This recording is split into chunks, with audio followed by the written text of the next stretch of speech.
It is also my understanding that even under the GDPR, you allow users to provide consent, which would authorize this type of activity. It seems that this policy, regardless of the privacy concerns, reduced competition for demand-side platforms on YouTube. Do you agree? Congressman, we're always looking to improve the YouTube experience. Part of being able to integrate this way is why in YouTube we've been able to innovate with something called TrueView ads. So for users, we give them skippable ads. If they find the ads not to be relevant, they can skip past those ads. And monetizing YouTube well is what allows. Today we have many, literally hundreds of thousands of creators earning a livelihood, and many of them are small and medium businesses. Yep. So we want to support that well, and so we are focused on that. Allowing this type of integration is what allows us to create that user experience. But after Google stopped allowing third parties to buy YouTube ads via AdX, Google limited the interoperability of third-party analytics on YouTube. You now require the use of ads on Data Hub. Again, the justification is based on user privacy. Other ad market participants may not have access to that data, but it doesn't disappear, does it?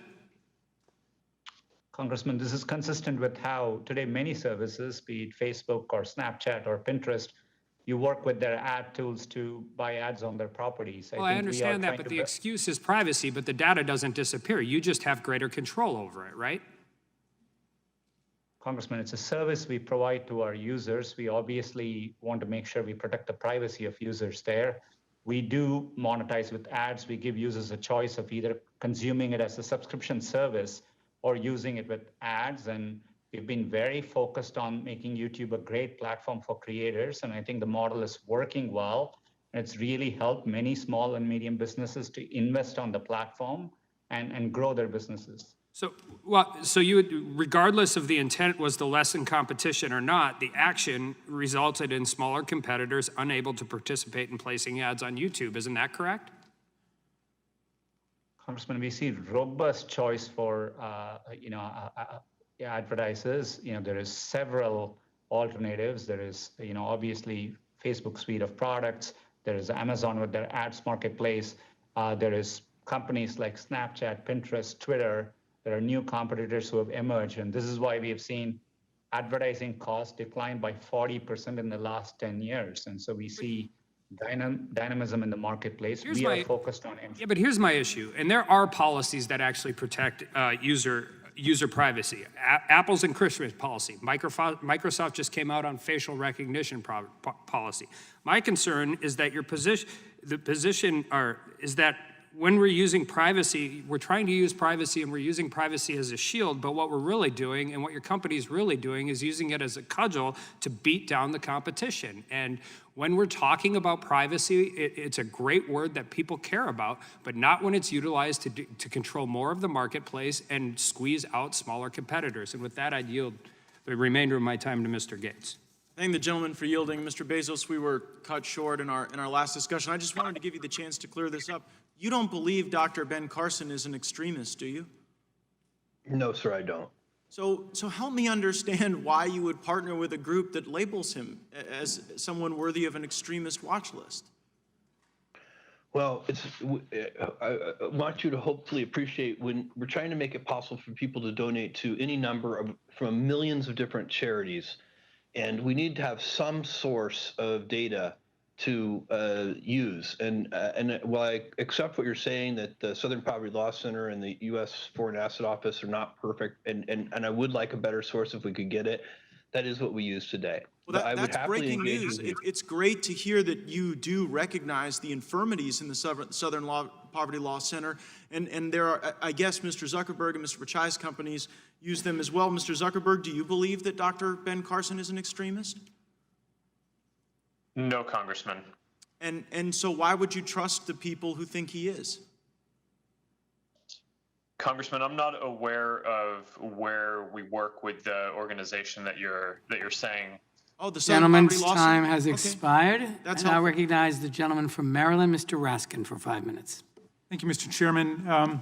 I read Richard Hofstadter's The Paranoid Style in American Politics, so I suppose it's futile to try to cure the obsessive persecution complex and victimology of some of our colleagues, but they should check out the top performing Facebook link posts by the United States pages today or yesterday or any day for the last week, and 7 or 8 out of the 10 each day are right-wing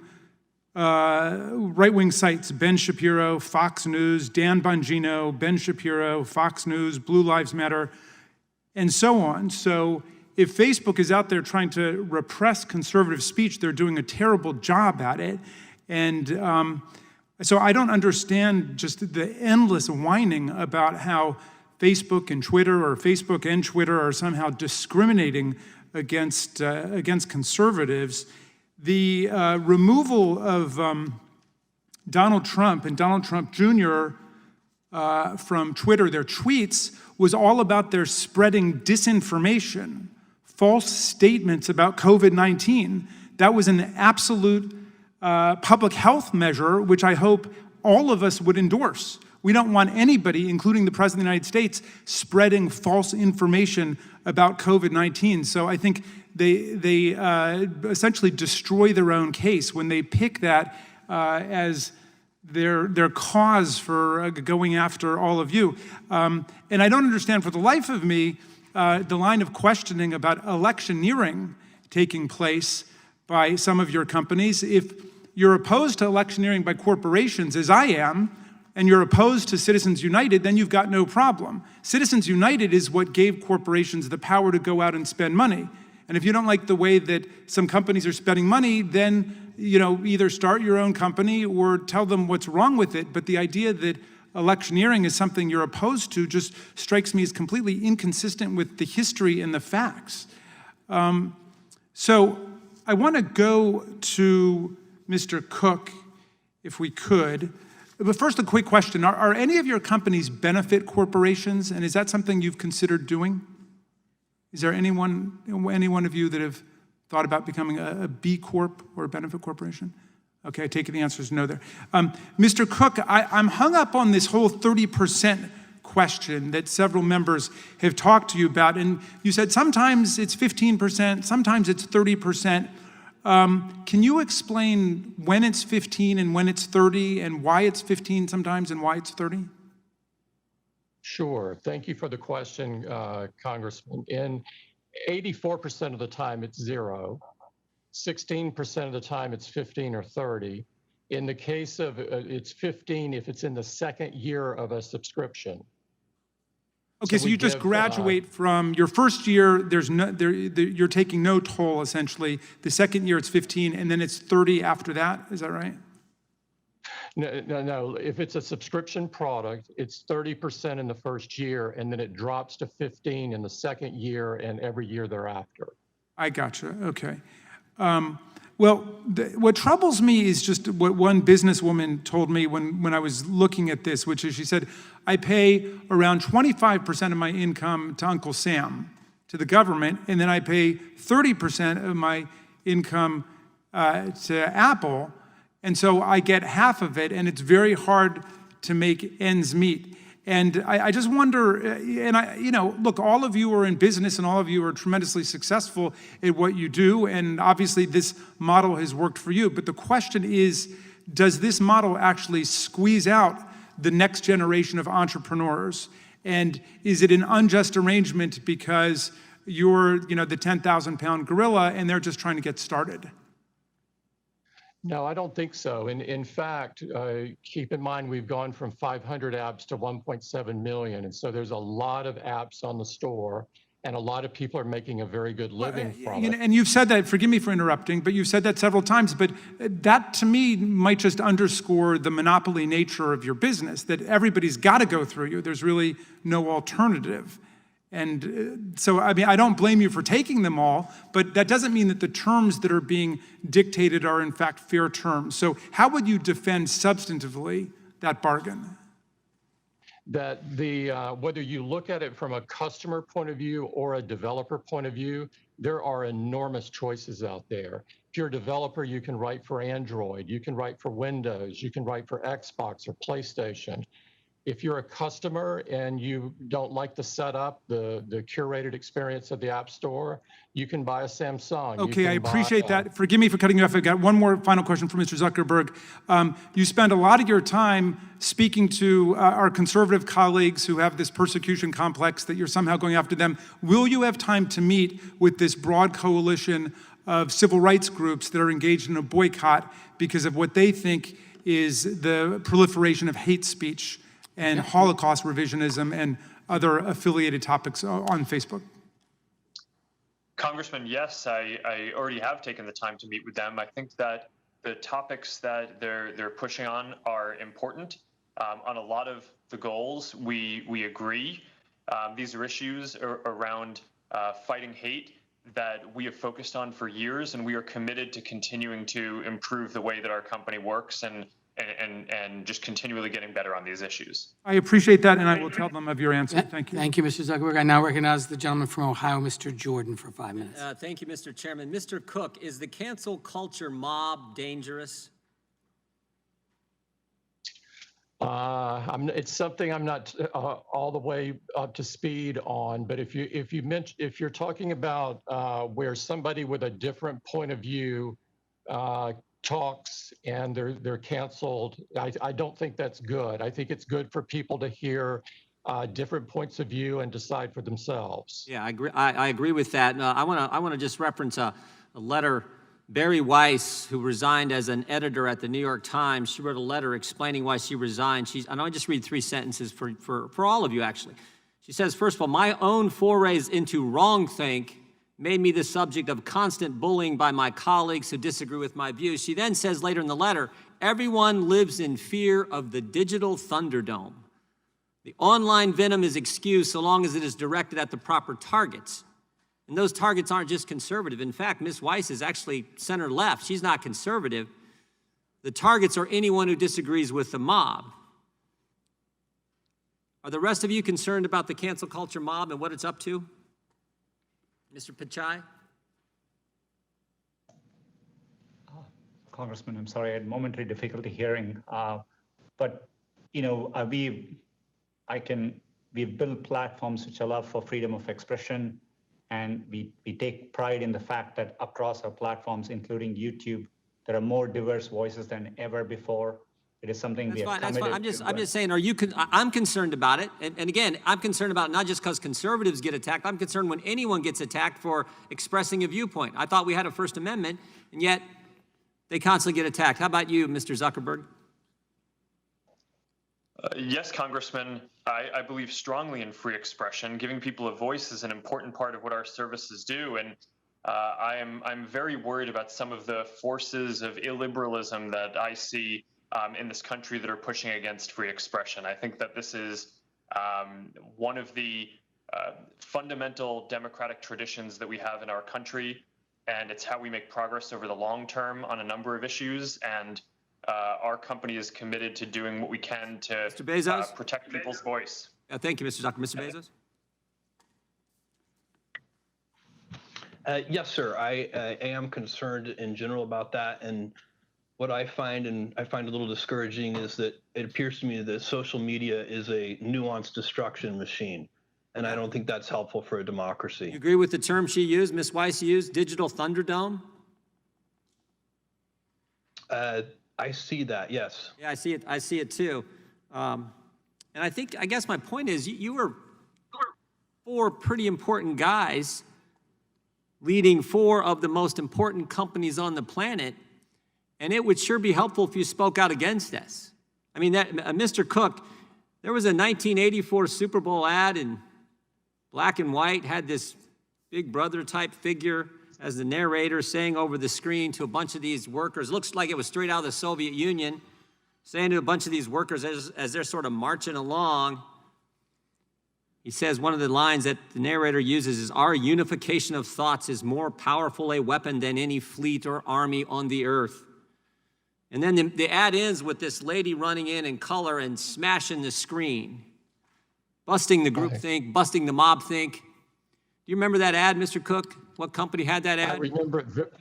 I remember it very well. It was Apple versus IBM at the time. Yeah, but the point was mob think, cancel culture, groupthink is not what this country is about. And we are seeing it play out every single, just take the sports world, for goodness sake. In the last few weeks, Drew Brees had to bow to the mob simply because he suggested you should stand for the anthem. There was a football coach at Oklahoma State who wore the, quote, wrong t-shirt fishing with his boys. He got in all kinds of trouble. James Harden wears a mask saying, back the police, help the police, support the police. He gets attacked. Why don't we just let the First Amendment work? That's all we're asking. And you are 4 individuals who have so much influence. It would sure help if you're out there criticizing what the cancel culture mob is doing to this country. And people see it every single day. And I hope you'll do it. I hope you all said you disagree with it. I hope you'll really speak out against it and be fair with all viewpoints. I yield back. The gentleman yields back. I recognize the gentlelady from Washington, Ms. Jayapal. Thank you, Mr. Chairman. Mr. Pichai, I direct my questions to you. Many of us feel a deep urgency to protect independent journalism, and I wanted to talk a little bit about ad revenue and independent journalism. Google makes most of its revenue through selling advertising, and Google's advertising exchange is a, quote, real-time marketplace to buy and sell display advertising space, correct? Yes, Congressman, that's correct. And over 2 million websites, including online newspapers, use that exchange, correct? We are very proud to support publishers, and I don't have the exact numbers, but yes, that seems to. Well, that's an estimate put forth by tech expert Dina Srinivasan, and your own website for Google Display Network says you have access to over 2 million sites. What is Google's share of the ad exchange market? Congressman, I'm not exactly familiar. I've seen various reports, but we are a popular choice. Great. Let me put it up for you. If you look at the screen, you will see that 50 to 60%, Google has 50 to 60% according to the Online Platforms and Digital Advertising CMA market study that was just released. And in order to buy and sell on these exchanges, websites and advertisers go through a middleman like Google's DV360 and Google Ads. If you look at the slide, Mr. Pichai, you can see that the share of this buy-side market that Google has is 50 to 90%, according to the same study. And I just want to simplify how these exchanges work. So say in Seattle, Dee's Electronics, a mom-and-pop business, wants to buy online ad space in the Seattle Times. Dee's Electronics would need to go to a middleman, like Google Ads, which would then bid for ad space on an ad exchange. The problem is that Google controls all of these entities. So it's running the marketplace, it's acting on the buy side, and it's acting on the sell side at the same time, which is a major conflict of interest. It allows you to set rates very low as a buyer of ad space from newspapers, depriving them of their ad revenue, and then also to sell high to small businesses who are very dependent on advertising on your platform. It sounds a bit like a stock market. Except, unlike a stock market, there's no regulation on your ad exchange market. If there were regulation, it would actually prohibit insider trading, which means that the broker can't use the data in the broker division to buy and sell for their own interests. Instead, brokers have to serve the clients, their clients. Does Google have a similar obligation to serve its clients, the businesses that are selling and buying ad space? Congresswoman, if I could explain this for a minute, we paid over $14 billion to publishers. We're deeply committed to journalism in this area. On an average, we pay out 69% of the revenue when publishers use Google's buy and sell side tools. And it's a low margin business for us. We do it because we want to help support publishers in this area. I understand that, Mr. Pichai. What I'm trying to get at is when any company controls the buy and the sell side, I worked on Wall Street a very long time ago, there are reasons that insider trading is regulated, and this ad exchange is essentially the same thing. And without accountability, it isn't meaningful to just care about the newspapers. We're seeing them die all over, and ad revenue is a big reason. Let me put up a graph here that shows that Google's ad revenue is increasingly coming from ads on Google-owned sites and less so from other websites. Can you explain that trend? I can't quite see whether this is net revenue or gross revenue. Obviously, when it comes to non-Google properties, we share the majority of revenue back to publishers. Whereas on our own properties, we obviously, we have the inventory. So, but I would need to understand more. I just quickly looked at it. I'm not sure if we can send it. We can send it to you and make sure you have it. Google has not made its search traffic volumes public in years, so there's no way for us to know exactly what's happening here, and there's no way for businesses to verify whether they've been treated fairly or left behind in favor of Google-owned companies. Is Google steering advertising revenue to Google search? Congresswoman, users come to Google search.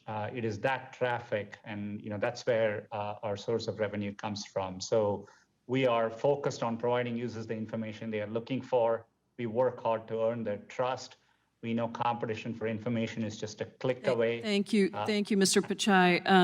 I just want to make the point that independent journalism is incredibly necessary to our democracy, and we want to do what we can to protect it. I want to just ask one last question of Mr. Zuckerberg. Over 1,100 companies and organizations pulled their advertising business from Facebook as part of the Stop Hate for Profit campaign to protest the spread of hate speech and disinformation. But you had a staff meeting earlier this month where you told employees we're not going to change our policies or approach because of a threat to any percent of our revenue. My guess is all these advertisers will be back on the platform soon enough. Mr. Zuckerberg, are you so big that you don't care how you're impacted by a major boycott of 1,100 advertisers? No, Congresswoman, of course we care, but we're also not going to set our content policies because of advertisers. I think that would be the wrong thing for us to do. We've cared about issues like fighting hate speech for a long time, and we've invested billions of dollars. And I've talked about today how we have tens of thousands of content reviewers. We've built AI systems that proactively identify the majority. We're now at 89% of the hate speech that we remove before anyone even reports it to us. We're going to continue getting better at that. And I think that those investments over time and the results that we put up will be recognized by people, since I do believe that they are industry leading. And I think that our advertising also is, for a lot of small businesses, the most effective or among the most effective ways that they can find and reach new customers. Thank you, Mr. Zuckerberg. My time has expired, but I would just say that I know you've commissioned your own civil rights audit. I don't think that you've implemented all those recommendations yet. I hope you will move quickly to implement those. This is a critical time as we watched the body of John Lewis leave us here in the Capitol, that we focus on civil rights. Thank you, Mr. Chairman. I yield back. Before I call on the next witness, I want to recognize Mr. Pichai, who I think wants to make a correction for the hearing. The only correction, thanks, Mr. Chairman. There was a question earlier about information with respect to China. I just wanted to acknowledge on record that I recalled in 2009, we had a well-publicized cyber attack originating there, which did exfiltrate some code from there. I just wanted to correct that on record. Thank you.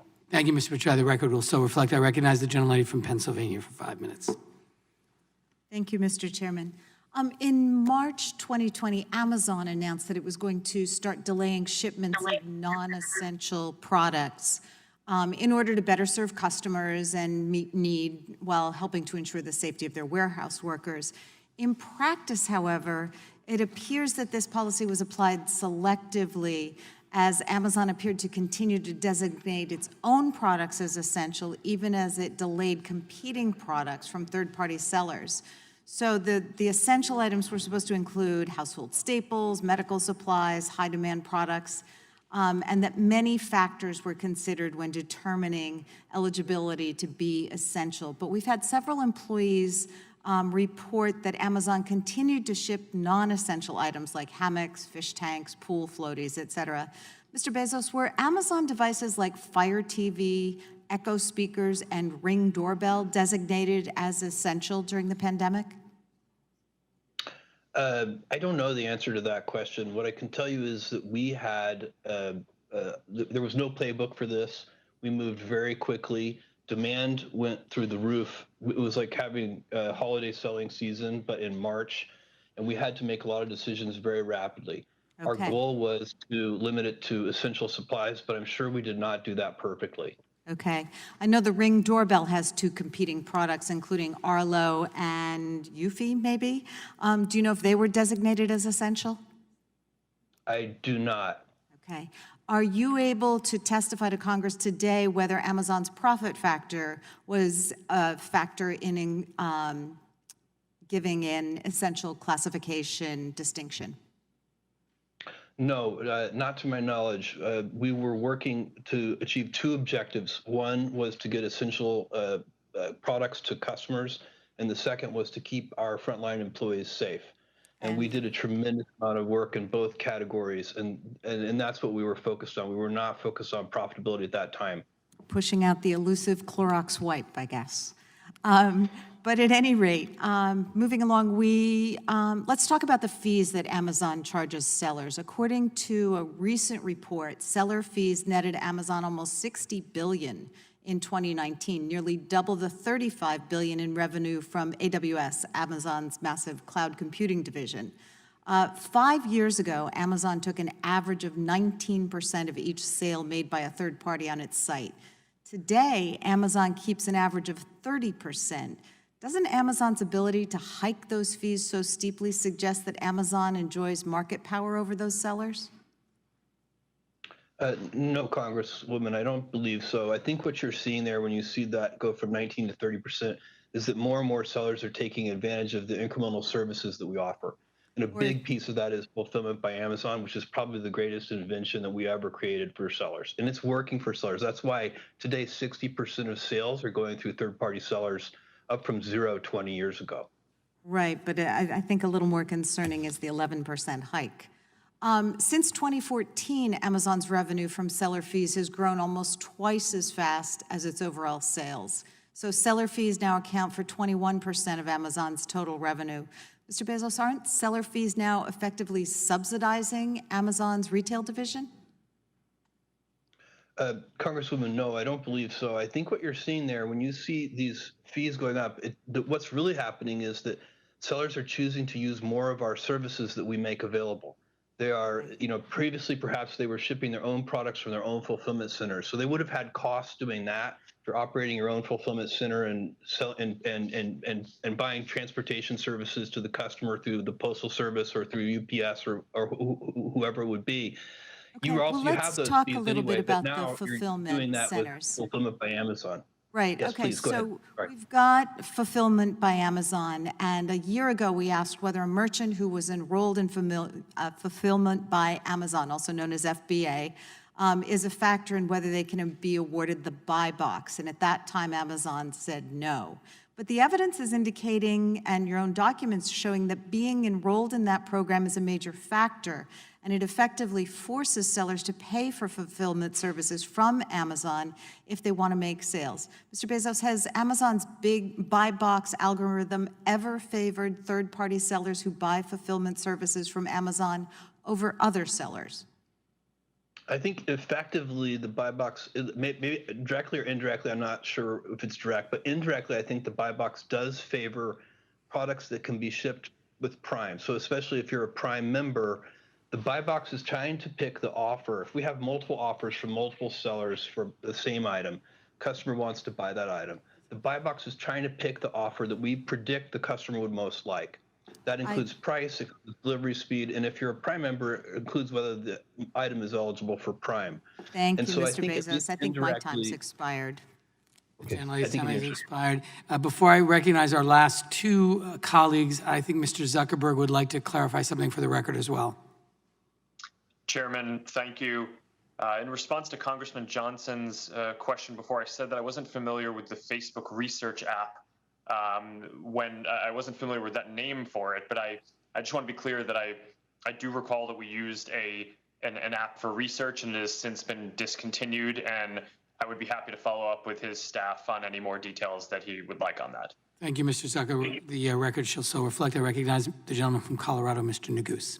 Thank you, Mr. Chairman. Good afternoon, Mr. Cook. I wanted to direct a few questions to you, and wanted to talk a little bit about the App Store and app development. So just taking a step back, my understanding from your testimony today is that essentially Apple has to operate by the same rules that the app developers operate by in terms of being able to access the App Store. Is that correct? We have 60 apps on the App Store. They go through the same rules that the 1.7 million do. Okay, so here's kind of why I asked that question. My understanding is the App Store review guidelines tell app developers not to submit copycat apps. Is that correct? I'm not totally familiar, but I believe that's the case because we were getting a number of apps that were essentially the same thing, a sort of a cookie cutter. And I can represent to you, Mr. Cook, we've reviewed, our subcommittee staff has obviously reviewed the guidelines, and they say that app developers should have original ideas, that copycat ideas aren't fair, and Apple's customers don't want those. On the other hand, the app developer agreement, which you require every developer to agree to, does give Apple the right to copy other apps. And so I guess the question is why one rule for the developers that compete with you and the opposite rule for Apple? Congressman, I'm not familiar with that, but I could follow up with your office on it. Well, I would appreciate if you could follow up with our office. My understanding, again, is that the app developer agreement explicitly says that Apple can use any information that an app developer provides to Apple for any person, or any purpose. And so obviously you have complaints from any number of app developers who have testified before our committee. As I said, represent the state of Colorado. We heard from a company called Tile, which said that Apple had access to confidential information about the apps distributed by the App Store. And given that, juxtaposed against this language in the exclusive agreement, you can understand why we would have concerns about anti-competitive conduct. Yeah, Congressman, we run the App Store to help developers, not hurt them. We respect innovation. It's what our company is built on. We would never steal somebody's IP.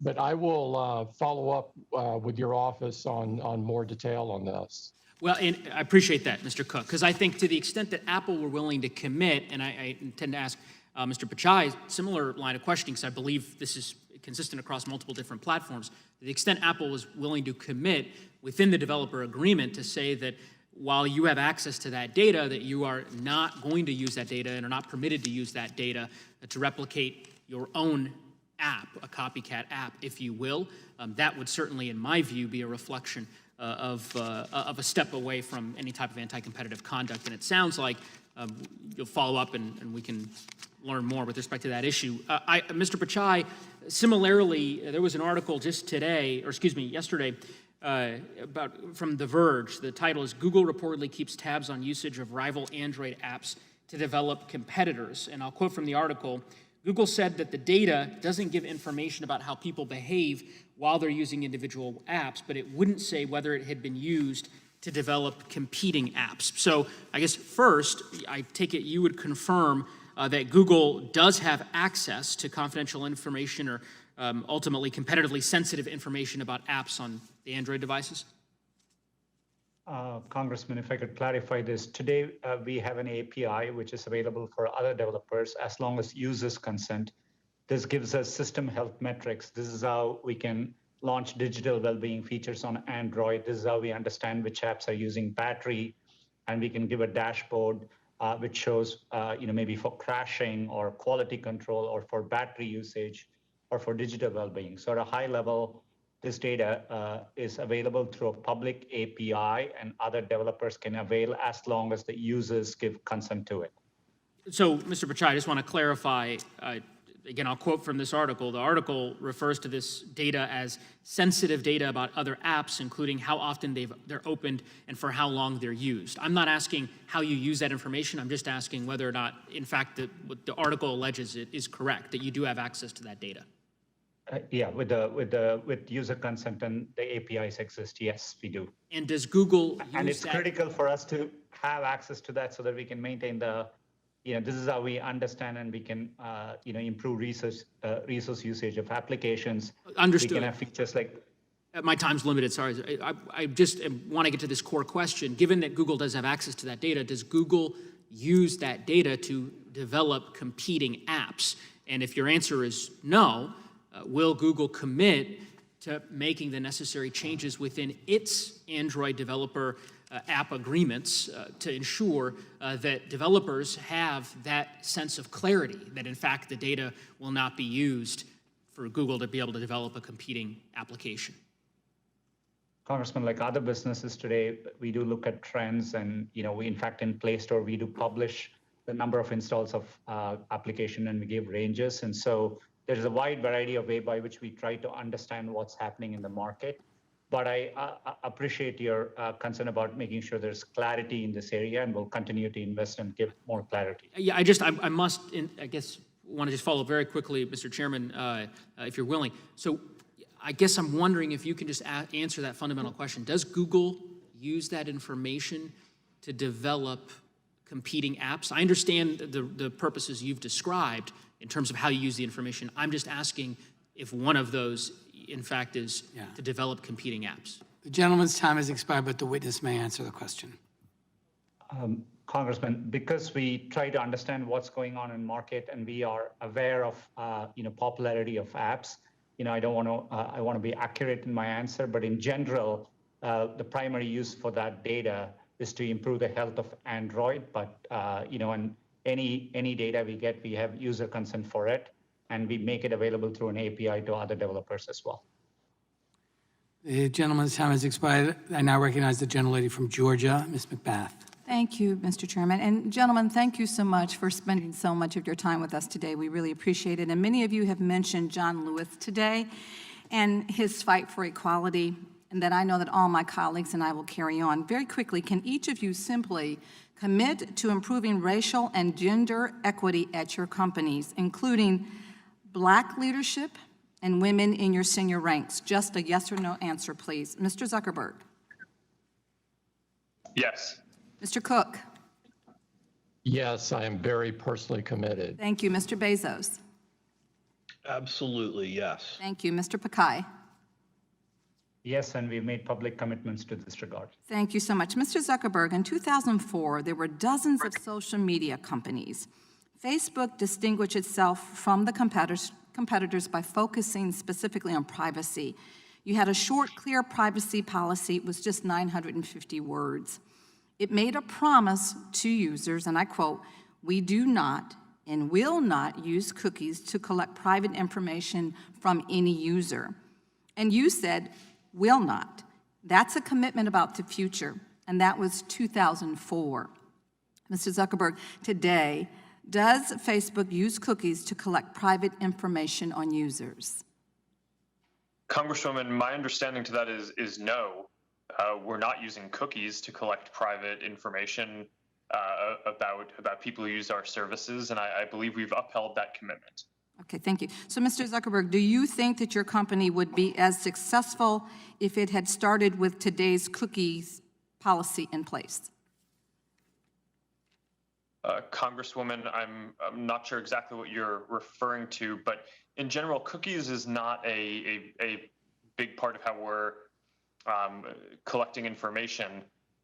We've primarily used them to make sure that someone can stay logged in on web. We use them to some degree for security, to make sure that you don't have someone trying to log in under a lot of different accounts for one computer or something like that.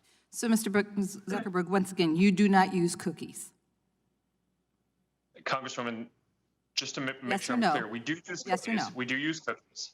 Okay. Yes, we do use cookies. Okay, so Mr. Zuckerberg, the bottom line here is that you broke a commitment to your users. And who can say if you may or may not do that again in the future? The reality is that Facebook's market power grew and Facebook sacrificed its users' policy. Mr. Bezos, my colleagues have touched on counterfeit goods, and I share their concerns very deeply. I'm also concerned about stolen goods. Mr. Bezos, are stolen goods sold on Amazon? Congresswoman, not to my knowledge, although we're more than 1 million sellers, and so I'm sure that there have been stolen goods Really, Mr. sold Bezos? on Amazon. Really, Mr. Bezos? I'm sorry. There's not? You don't believe that there is? I That said- surprises me. No, I just said with over 1 million sellers, I'm sure that it has happened. But certainly, I don't think it's a large part of what we're selling. Okay, so Mr. Bezos, basically then you're saying yes. I guess so. Okay, so I want to ask you about information that you require from sellers to prevent the sale of stolen goods. Do you require a real name and address, yes or no? For sellers? Once again, do you require a real name and address from sellers? I believe we do. But let me get back to your office with I'd rather give you the accurate answer, but I think we do. And I'm aware that you are. So yes, you do require a name and address. Do you require a phone number, yes or no? I don't know if it's required. I think we often have it, but I don't know. So briefly then, how do you verify that each of these pieces of information is accurate? I don't know the answer to your question. So you don't know how many people work on verifying seller verification before the seller is allowed to sell on Amazon? No, Congresswoman, I don't. Okay, then I'm going to ask you, sir, will you commit to reporting all sales of stolen and counterfeit goods to law enforcement and to victims to track large-scale offenders engaged in organized retail crime? To the degree that we're aware of it, we will certainly pursue it. In fact, I would. Sir, can you just make a blanket commitment? Can you just make a blanket commitment, whether you're aware of it or not? A blanket commitment to what? Sorry, Congresswoman, I'm trying to be helpful. Reporting all sales of stolen and counterfeit goods to law enforcement and to victims to track large-scale offenders engaged in organized retail crime. I see no reason why, if we're aware of stolen goods, we wouldn't report it. We would want the correct law enforcement authorities to be involved. Okay, thank you so much. I yield back my time. Thank the gentleman for yielding back. I want to thank the witnesses for their testimony today and my colleagues on both sides of the aisle. I also want to acknowledge the extraordinary work of our team, led by Slade Bond, Lena Kahn, Amanda Lewis, Phil Barenbrook, Anna Leinhardt, and Joe Venoy, who have done an extraordinary job throughout this investigation and in preparation for our hearing today. Today, we had the opportunity to hear from the decision makers at 4 of the most powerful companies in the world. This hearing has made one fact clear to me. These companies, as they exist today, have monopoly power. Some need to be broken up, all need to be properly regulated and held accountable. We need to ensure the antitrust laws first written more than a century ago work in the digital age. When these laws were written, the monopolists were men named Rockefeller and Carnegie. Their control of the marketplace allowed them to do whatever it took to crush independent businesses and expand their own power. Well, the names have changed, but the story is the same. Today, the men are named Zuckerberg, Cook, Pichai, and Bezos. Once again, their control of the marketplace allows them to do whatever it takes to crush independent business and expand their own power. This must end. This subcommittee will next publish a report on the findings of our investigation. We will propose solutions to the problems before us. As a great American Supreme Court Justice Louis Brandeis once said, we must make our choice. We may have democracy or we may have wealth concentrated in the hands of a few, but we can't have both. This concludes today's hearing. Thank you again to our witnesses for attending. Without objection, all members will have 5 legislative days to submit additional written questions for the witnesses or additional materials for the record. And without objection, this hearing is adjourned.